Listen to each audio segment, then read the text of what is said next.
sometimes you just have to fight for it. People can tell you, no, like, this production is bad, we don't like it, and you just say, I'm sorry, I think it's great, and let me prove to you why it's great.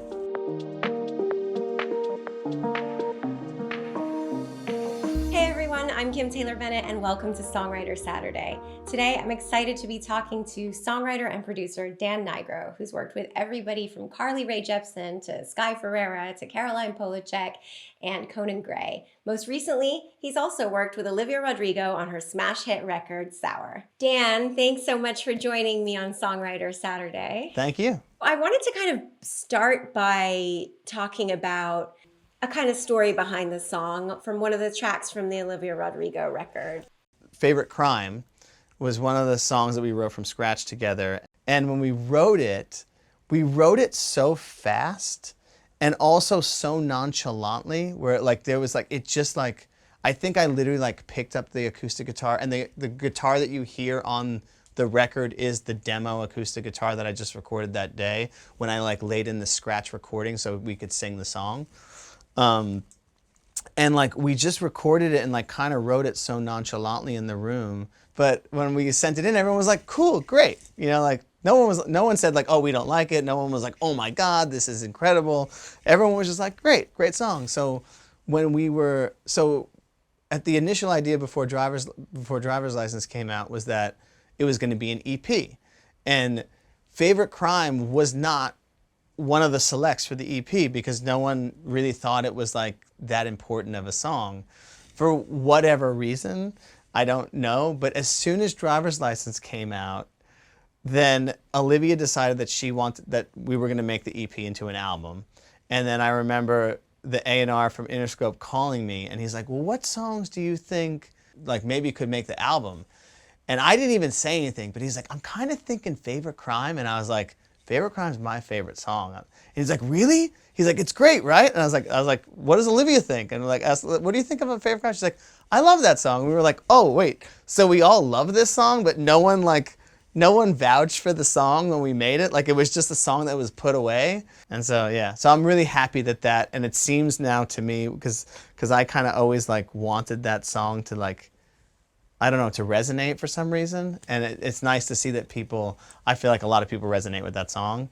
And I've heard a lot of people say that that's their favorite song on the record, so that makes me feel really good. I wanted to talk a little bit about the first half of your career, because you spent the first part of your career in the band As Tall as Lions. That was around a decade you guys were together for. And I thought it was interesting because you said, back then you would write songs essentially when inspiration hit. But then There was a turning point when you were like, actually songwriting is a craft and you really have to kind of practice at it. Basically the importance of honing your skills. Yeah. I think also just when you're younger, you maybe for me at least, it was just, I always just thought oh yeah, it'll come. And obviously it came more often being when I first started writing songs at 14, 15, 16. It's just I'd always feel writing a song. And then it was interesting because once we got signed and there was I started to feel the pressure, I tried it. And I always felt the best songs that I made were the ones that actually just came naturally when they would just hit at some point. So then I had this kind of mindset of oh no, I have to just let it come to me. But then I think after there'd be spells between 2-3 months where nothing would come in that sense. That you start to realize oh, that's a problem. You need to actually push yourself to write songs even if they're not good. And I think that's part of it is actually realizing that it's okay to not stop yourself from writing a bad song, because sometimes those ideas will lead to great songs, but they'll start as something that really isn't that special in the beginning. You started off as a songwriter and then at a certain point you were like, actually I think I need to move into production. And yeah, if you could tell us a little bit about why you decided to move in that direction. The way that the music industry is set up is that there's producers, there's songwriters, there's artists, there's the label, and everyone kind of has to navigate in this weird ocean together. And sometimes what I started to find out after years of being a songwriter was that actually the producer a lot of times had a lot more control over the song, which was really strange to me sometimes because I would write a song, with a producer, or like me and one songwriter and a producer, there's three of us in a room, or maybe just two of us in a room.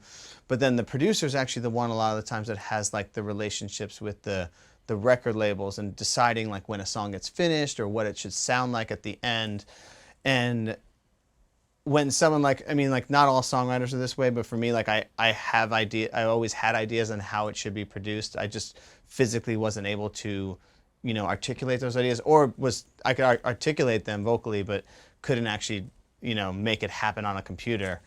And I just found myself constantly frustrated time and time again working with producers that either one, like never finished the song, that like we wrote a great song and then I would just never get to hear the song, or they would take the song into a direction that I didn't like, and then if I even tried to say something about like, you know, what I didn't like or how to make the song better, that I would get like sort of like a defensive reaction, you know, or like, oh, well, this is what I like. And you're like, okay, so then you're kind of stuck with something that you're not proud of as a songwriter because it doesn't sonically sound like what you imagined it to sound like. And I just realized for myself I needed to get better at production because I was like, I don't like not having any control over the art that I make. So then when you decided, okay, I have to kind of polish my production chops, like how did you even begin? Like where did you begin? You take a big step back. That's what you do, is you take a really big step back. I feel like I was like working my way up as a songwriter, and then, you know, you're like dabbling in it, and then there's a lot of setbacks. There's like, I had it happen several times, I'd say between like 2014 and 2016, where it happened, I'd say almost every time I went to produce a song, that they would go like, well, you're not the producer, like you're just a songwriter, you know? Well, this doesn't sound like a record, this sounds like a demo, you know? And I'm like, does it sound like a demo, or do you just think it sounds like a demo because you don't view me as a producer, you know?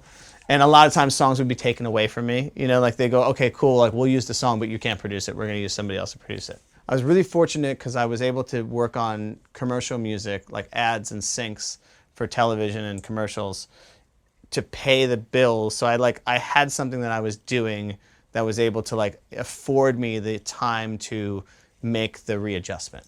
And when you speak about, you know, a word kind of like sparking an idea, it really made me think about Door by Caroline Polachek.